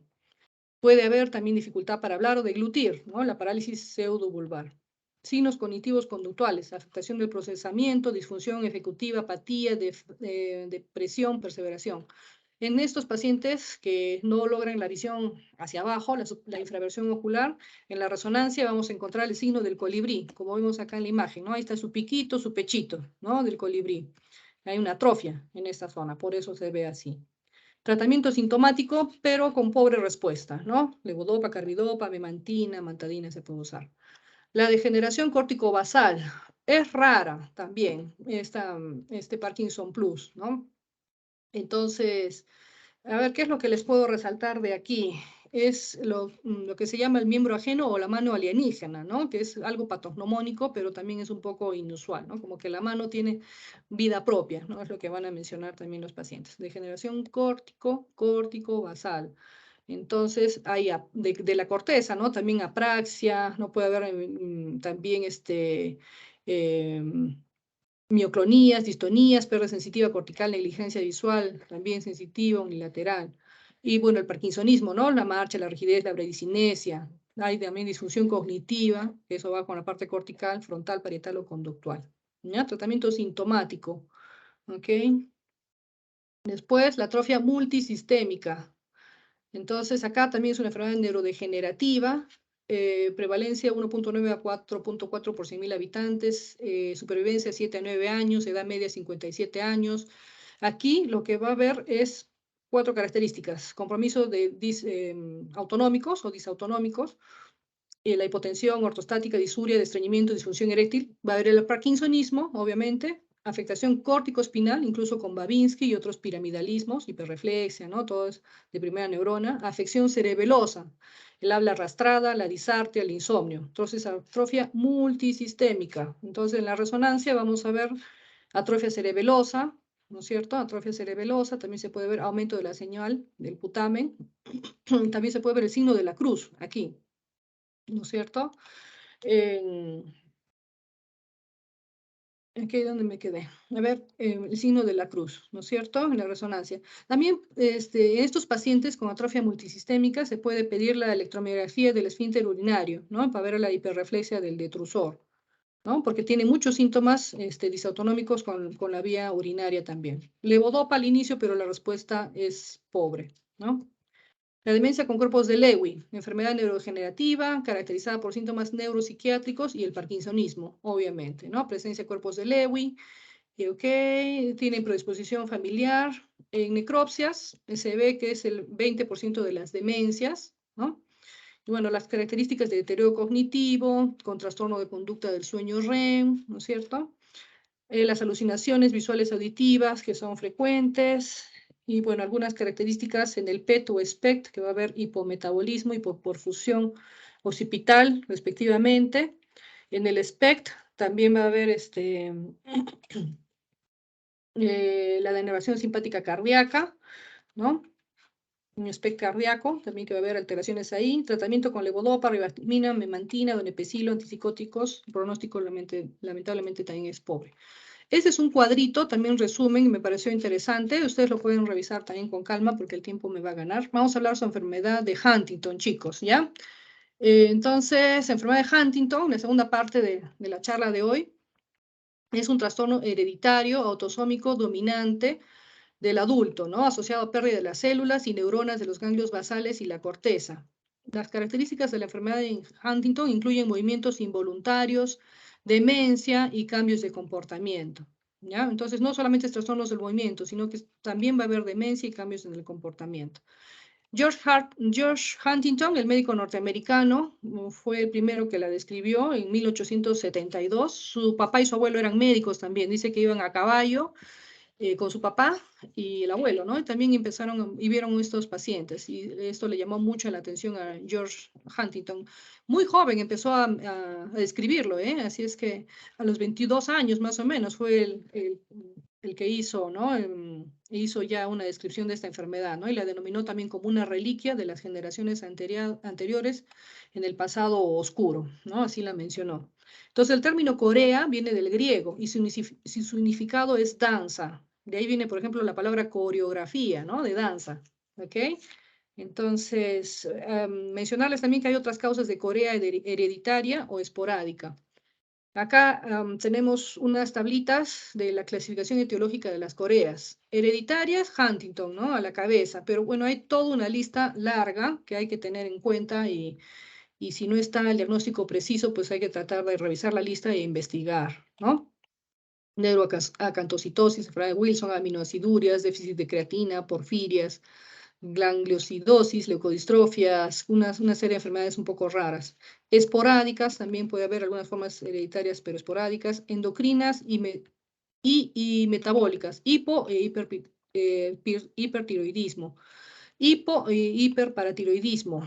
Después, hipohipoglicemia. Eso sí, hemos tenido varios pacientitos, no tantos, ¿no? Pero bueno, por año uno podemos ver con diabetes, ¿no? Y que vienen pues con hiperglicemia generalmente y con hemicoreas, ¿no? De pronto.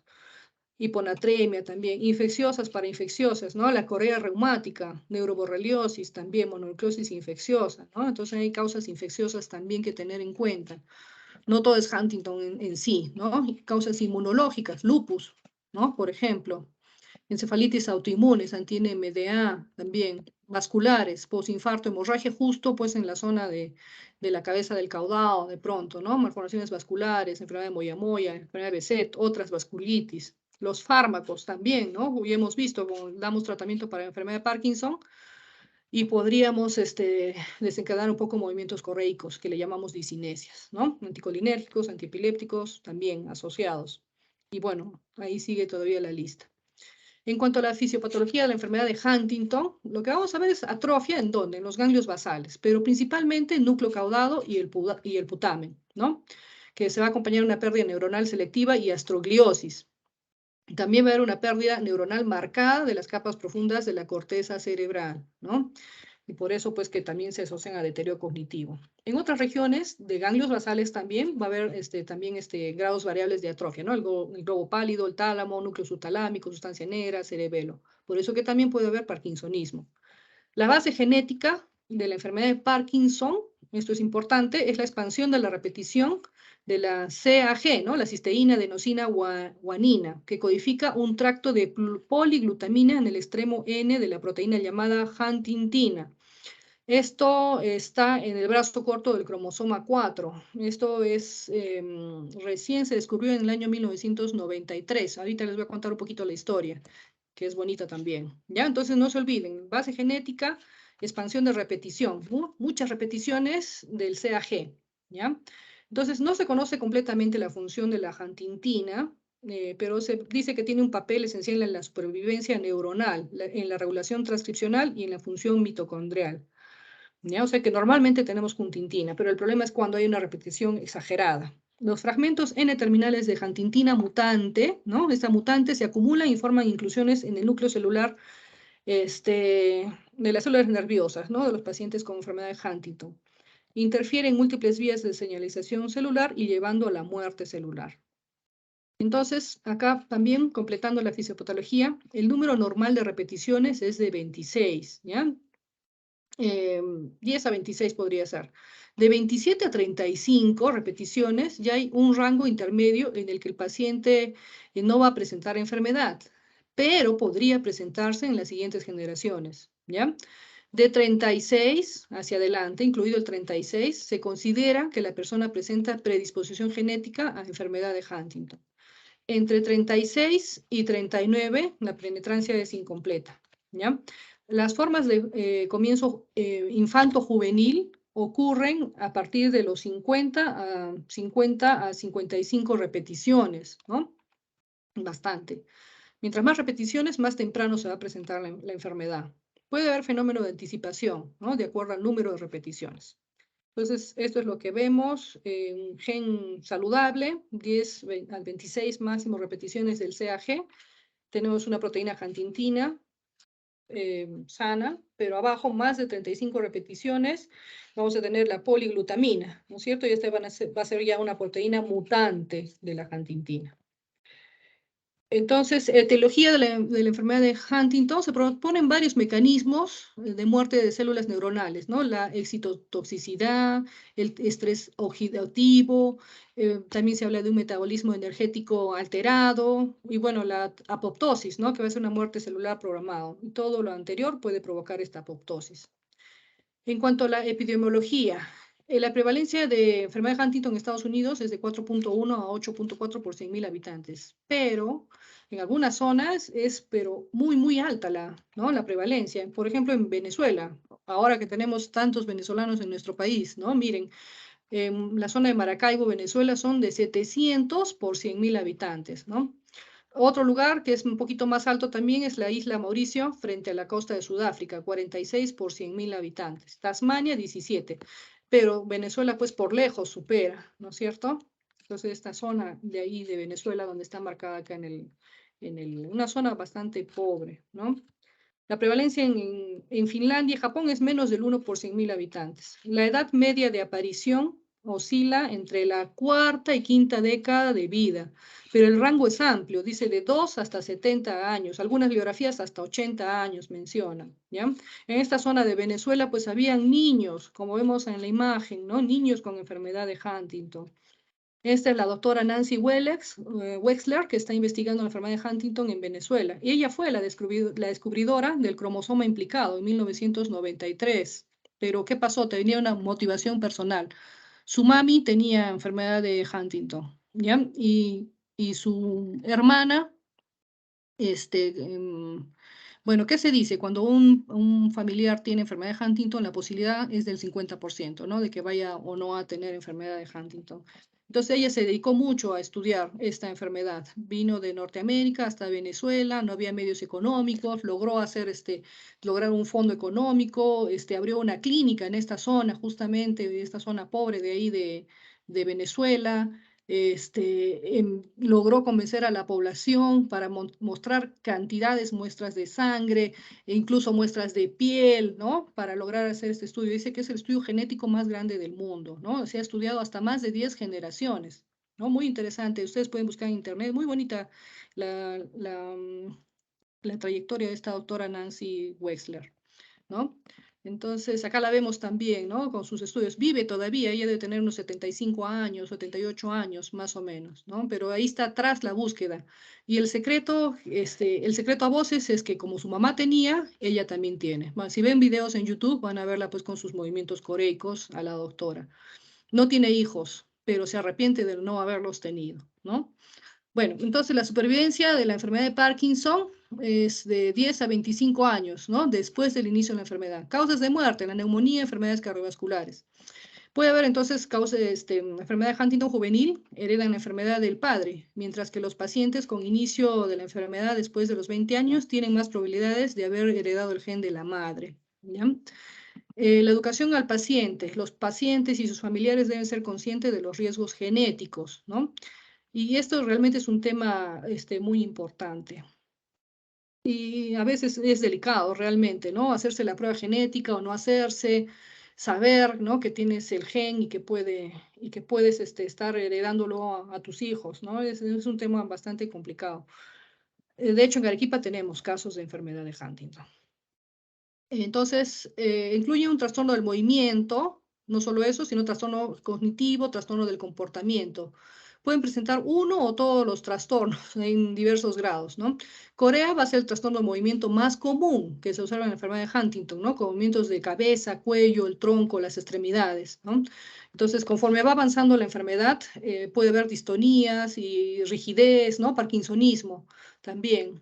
Conforme va avanzando, también, bueno, puede haber disartria, disfagia, ¿no? Los movimientos oculares anormales que se pueden presentar al principio de la enfermedad, ¿no? Por ejemplo, movimientos de las cejas, a veces algo sutil, ¿no? Pero ya vemos que algo está pasando con este paciente, ¿no? O como un tic, ¿no? De pronto, de alguna forma. Son movimientos involuntarios. Entonces, en pacientes con enfermedad de Huntington, como estábamos mencionando, se presentan TIC como mioclonías. El deterioro cognitivo va a ser característico en la enfermedad de Huntington, ¿no? Variable subcortical, depresión, manía, trastorno bipolar. La depresión es bastante alta en estos pacientes, ¿no? Con una tasa alta también de intentos de suicidio. Psicosis, los TOC también, trastornos obsesivos compulsivos, trastornos sexuales, del sueño y cambios en la personalidad. Miren este paciente, movimientos erráticos, ¿no? Por eso le decían como una danza, ¿no? No siguen un patrón específico. Y lamentablemente estos pacientes pues son incomprendidos, ¿no? Los chicos, por ejemplo, acá vemos que lo siguen, como que se están burlando un poco de él, ¿no? Entonces, realmente, y son muy buenas personas, ¿no? De pronto es lo que describía la doctora, ¿no? Estaba enamorada de ellos, decía que eran sus familiares porque compartían un gen, ¿no? De alguna forma. Entonces, ¿no? Decía que eran muy, muy buenas personas, estos pacientes con enfermedad de Huntington. Claro que más adelante, pues, presentan cambios en la personalidad, el deterioro cognitivo, ¿no? Entonces, el examen físico, la Corea, según la Federación Mundial de Neurología, es un estado de movimientos excesivos, espontáneos, ¿no? Cronometrados irregularmente y distribuidos aleatoriamente, ¿no? Brazo, cabeza, ¿no? Puede ser abruptos. Desde una inquietud, ¿no? Una leve exageración intermitente en los gestos, ¿no? Expresiones, movimientos inquietos de la mano, y puede llegar hasta una marcha inestable, ¿no? Con un flujo continuo de movimientos, a veces muy violentos e incapacitantes, ¿no?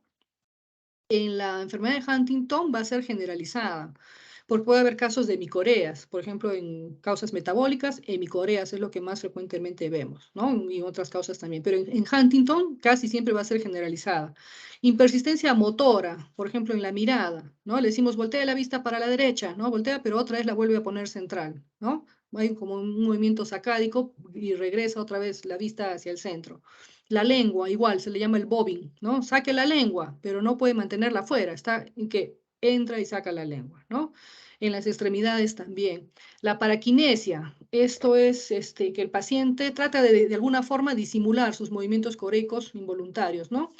Y con movimientos aparentemente voluntarios, como agarrarse el cabello, acomodarse la ropa, ¿no? Ahí trata de disimular algo, estos movimientos involuntarios. Entonces, también en la Corea puede coexistir con balismo y atetosis, acinéticos y rígidos en etapas terminales de la enfermedad. La distonía puede ser prominente en la forma juvenil. Los reflejos pueden estar disminuidos o aumentados o tener pues signos de piramidalismo, ¿no? Incluso con Clonus y Babinski, ya esto más en las etapas avanzadas. Entonces, esta es la paraquinesia en la enfermedad de Huntington, ¿no? Ven como que ella se arregla un poco, ¿no? Pero los movimientos son bastante marcados, erráticos, de las cuatro extremidades, ¿no? Miembros inferiores, de la cabeza, ¿no? ¿Ok? Entonces ella como que se acomoda un poco, ¿no? De repente su velo, de alguna forma para disimular los movimientos involuntarios marcados que presenta. El diagnóstico, tomografía o resonancia magnética cerebral, siempre lo solicitamos, hay que hacer la medición del diámetro del bicaudado. ¿Se acuerdan que el caudado estaba por aquí? ¿No es cierto? Y que normalmente hace una prominencia hacia el ventrículo, ¿no? Entonces hay que hacer la medición del diámetro del bicaudado, ¿no?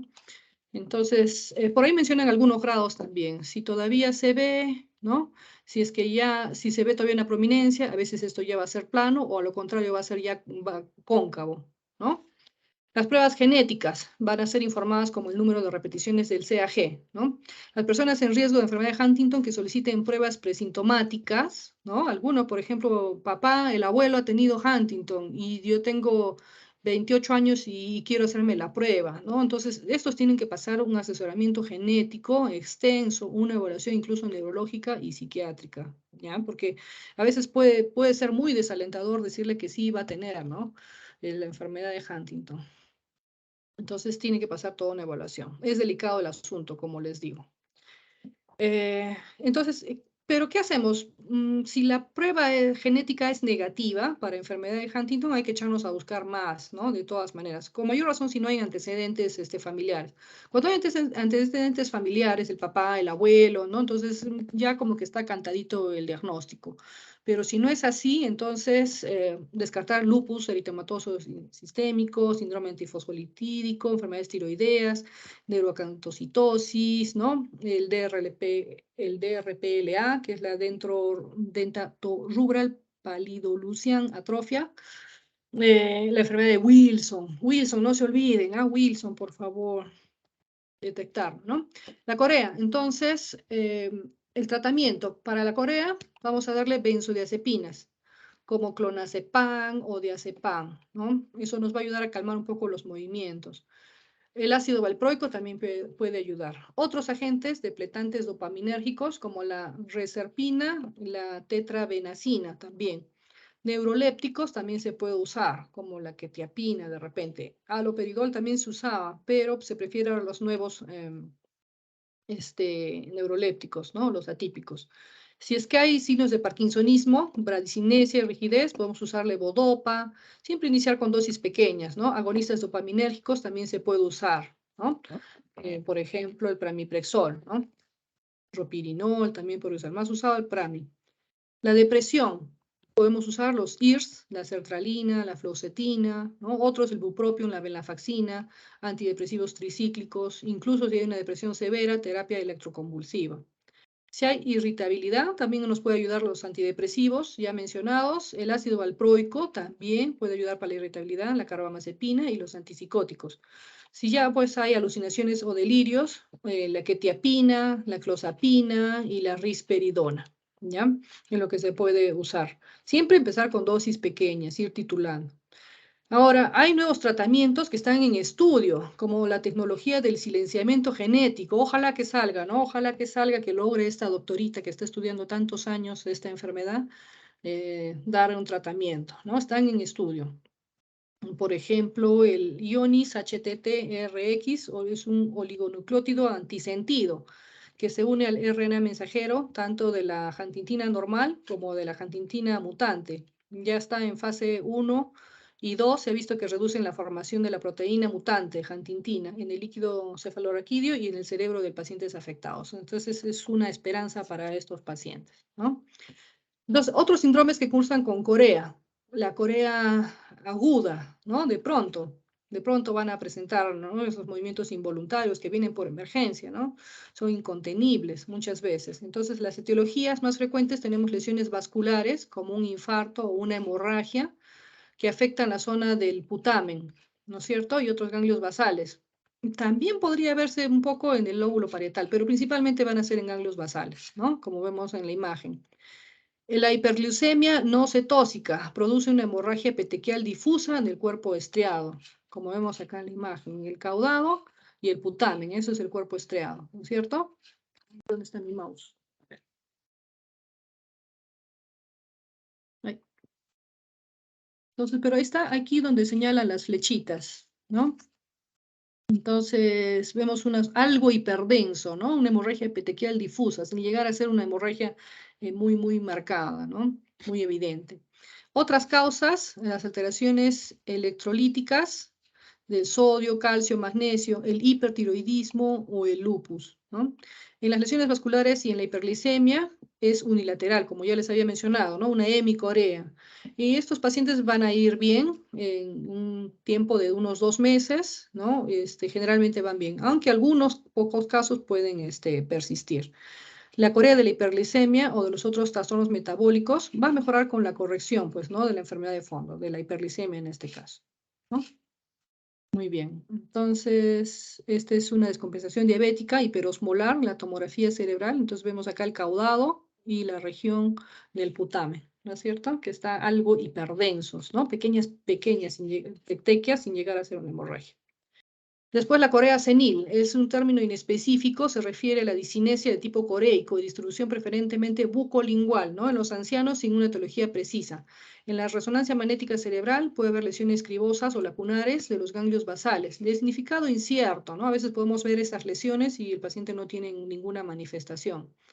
La pérdida de la dentadura o la mala oclusión dentaria se ha considerado como un factor predisponente, pero se corrige este problema y no mejoran los trastornos del movimiento, ¿no? A veces es preferible no indicar ningún tratamiento farmacológico, ¿no? También dependiendo de la edad, de las comorbilidades que puedan tener estos pacientes. Si los movimientos son muy intensos o interfieren con el habla o la comida, se podrían usar antidopaminérgicos como el sulpiride o la tiaprida a pequeñas dosis. ¿Ok? Otros síndromes que cursan con corea, por ejemplo, la corea de Sydenham, ¿no? O corea reumática, ¿no? Tiene una manifestación neurológica principal, es la manifestación neurológica principal de la fiebre reumática, debido a una reacción inmunológica cruzada frente a determinantes antigénicos compartidos por el estreptococo grupo A y las neuronas de los ganglios basales, ¿no? Entonces, se sugiere que esto puede ser parte de los trastornos neuropsiquiátricos de los niños en relación con la infección por el estreptococo, ¿no? Incluye tics, trastornos de conducta, y se le ha denominado los PANS y los PANDAS, ¿no? De las siglas en inglés. En Pediatric Autoimmune Neuropsychiatric Disorder asociado con, bueno, streptococcal infection, ¿no? Que están, bueno, también en discusión. Esto va a ser ya más infrecuente en países desarrollados. En nuestro medio tampoco no se ve tanto, porque a veces abusamos tanto de los antibióticos, ¿no? Y que ya no se está viendo tanto. Pero de todas maneras, para tenerlo en cuenta, puede tener una presentación subaguda, como vemos en la imagen, más en niñas, ¿no? Y afecta quizá un hemicuerpo. Los pacientes tienen además un poco de inestabilidad motora y emocional también. Pueden tener también defectos de la atención y alteraciones de la conducta. Los estudios de neuroimagen van a ser normales, tienen buen pronóstico, en ocasiones es autolimitado, ¿no? Y puede mejorar también con el tratamiento antibiótico o añadiendo un poco de corticoides. Otros síndromes que cursan con Corea son la neuroacantocitosis. Entonces, existen varias enfermedades que combinan la presencia de acantocitosis en sangre y la clínica neurológica. Unas son de herencia dominante, otras puede ser también recesiva y se deben, bueno, a alteraciones metabólicas distintas. Se presentan por corea o por otros movimientos anormales. Pueden también tener disfunciones frontales, síndromes obsesivo-compulsivos o psicóticos.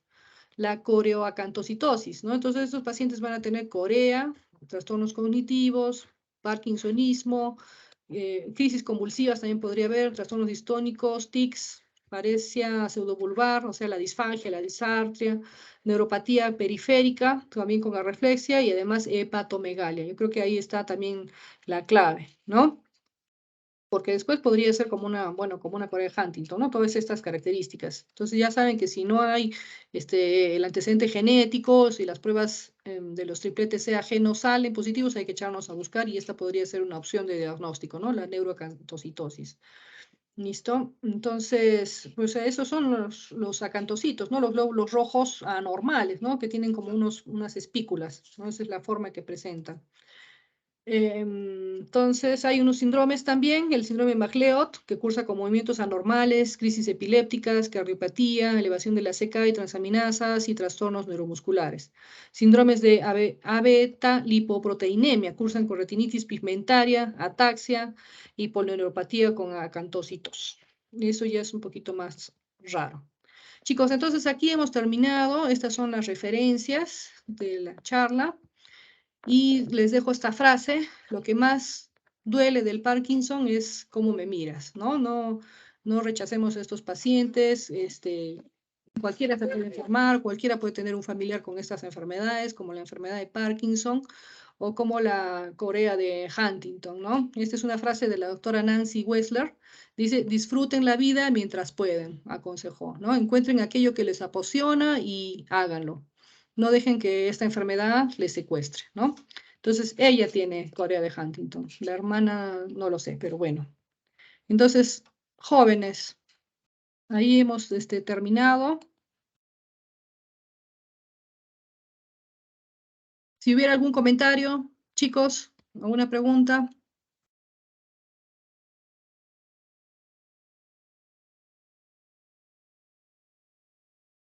revísenlo con calma. Espero que les haya gustado, los haya motivado a revisar un poquito más del tema.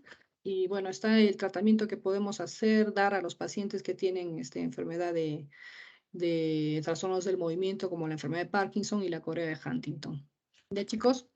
Entonces, cuídense, cualquier cosa, estoy en el hospital Yanaguara para poder ayudarlos.